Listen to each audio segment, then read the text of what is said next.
everybody. Leanne Mhm. Holitza here at the Healing Studio. Today, I've invited Emily Wishall to come and share some of her gifts with us.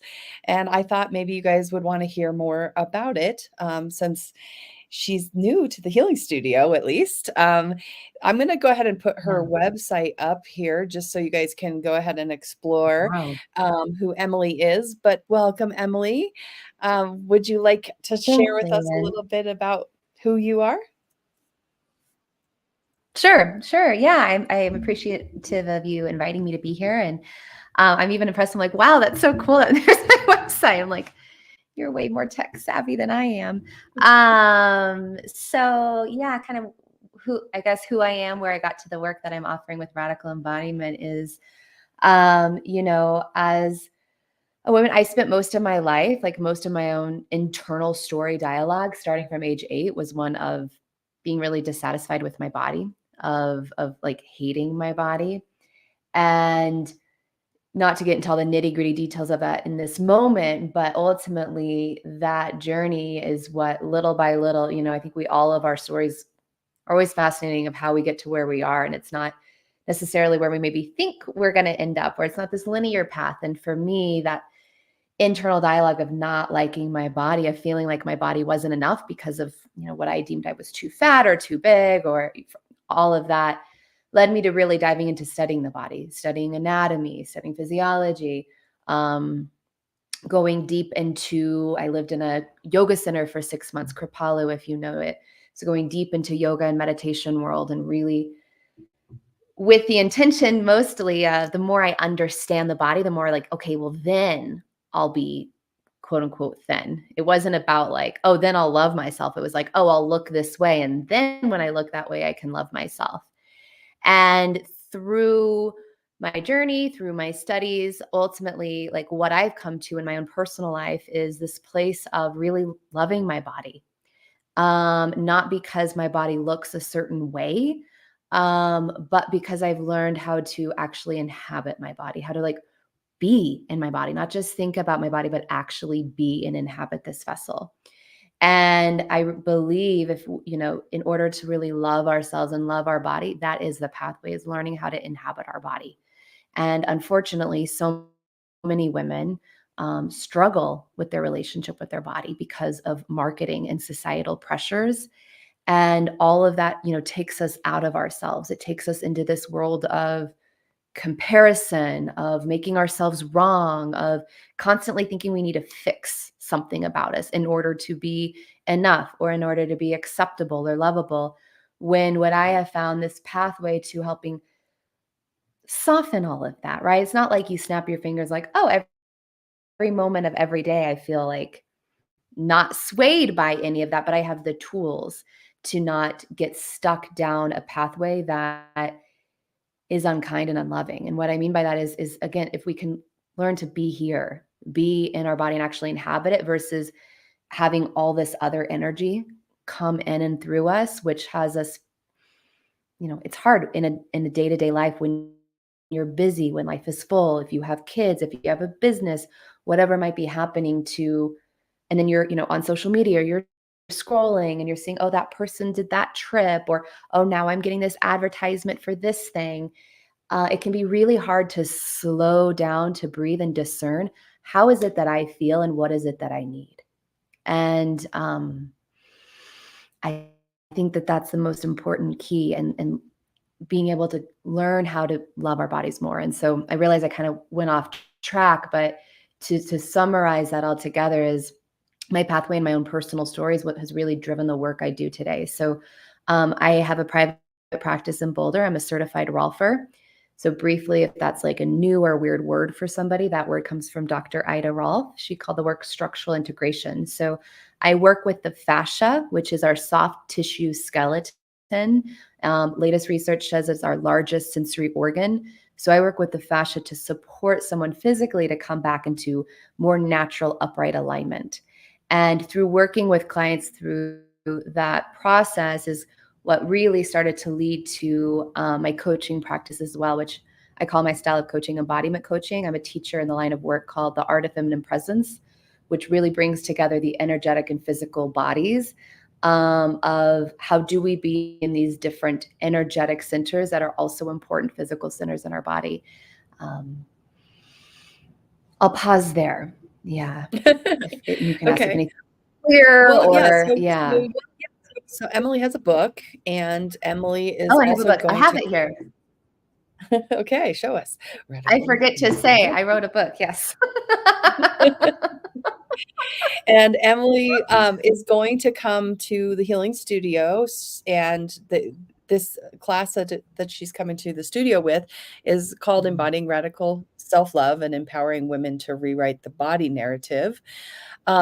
So talk to me a little bit more about that class and what people could expect from coming.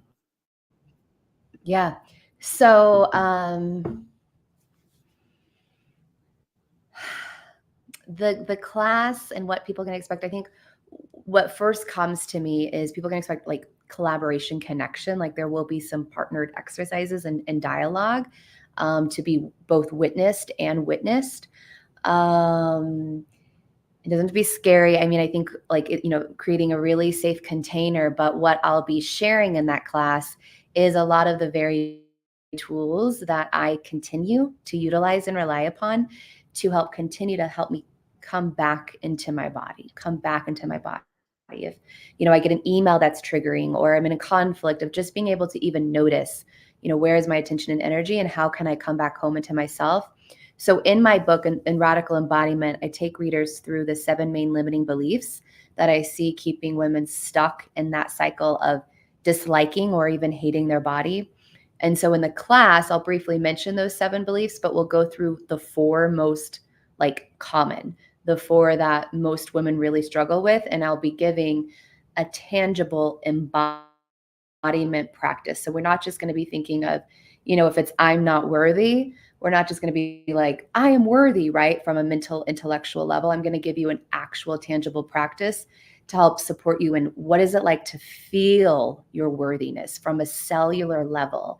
And that, I believe, is where true change comes. So that's a piece of what we'll be doing, in the classes. I'll be teaching some specific guided practices. Some of them will have a little bit of witnessing before and after, because that's really powerful to receive that feedback from another person. So that when you walk out, you really have your own felt sense of what I'm talking about, right? So we're not just like intellectual, or I'm not just like, try these tips, or like, let's just say I am worthy. Let's really work on how do we feel it, which a big piece comes from our nervous system, and how can we feel safe and a nervous system level to really be here and be present, which when we start to dive more and more into our body, it can be really confronting. It can be uncomfortable. It can be scary. And so I think doing in community is really important. I think especially in this conversation of, radical self-love and loving our bodies, rewriting that narrative as women, it's important for women to come together and share our stories, because I have seen in my own like group online, courses, when I run them, the power of the women hearing each other's stories and how much that is like influential in creating change in their path. Yeah. Great. Well, I know I invited you, to the healing studio because I felt like, this kind of aligns with the self-healing concepts that we have here, Mm. already. We really do Mhm. believe that given the right tools, the body, mind, and spirit want to be well, and is Yes. constantly trying to get in alignment with that wellness, given the Right. right coping skills and tools. Um, and I do know that, the physical, embodiment part is sometimes difficult, especially for people who really like the etheric work. Because, Mhm. getting into the etheric work, we like to go up and out. Mhm. Mhm. So coming down and in is also a really important part of the integration process of, healing Mm. work. Mhm. So, there's, just for anybody who's maybe feeling nervous, they haven't come to the healing studio before, or they don't know, what to expect as far as the expectations, what they're gonna have to share. Um, you know, Mhm. what what do you say to those people who maybe are a little more shy about, having to share their Yeah. story? It's a great question. I'm glad you said that. There, it's really important to me anytime I'm teaching a class or facilitating a group to first just create a really safe container. I'm a huge fan of containment, where we are having a shared agreement as a group collective of, what's safe, what's being shared, just to kind of create a, nothing that is shared, so that someone shares personally will be shared outside of the group. And that said, there's no pressure to share or not share. Everyone gets to share as much or as little as they want. I mean, a huge part of the class won't necessarily be going deep into your own story and sharing that out loud. I think pieces of it, but what will be more of that we'll be doing is actually being experiential, meaning playing with these practices and then, um, being back and forth with that. And each person gets to be in their ownership and in directive of what feels available for them to explore and for them to share in that moment. It's not going to be like, yes, you have to share it all. It's what feels available, what's wanting to be shared. We're not going to force anything to be shared because that feels, to me, I think, opposite of healing and nourishing. Mhm, mhm. Well, I appreciate you taking a little bit of time out of your day to talk to me about this. Is there anything else you think we should share before we send ourselves on to the rest of the day? No, I mean, I hope to see some of you there. Yeah, I am excited to get to offer this. And I think the end of January, we're at the start of a new year and a darker time of the year. It'll be in the evening. Can be a really nice time to, I really think of this winter time as more internal reflection, replenishing, restoring. And so these, there's four main practices that we'll be going through are really beautiful ones that you can take on and, start to implement into your daily routine, whether that be in the morning or in the evening.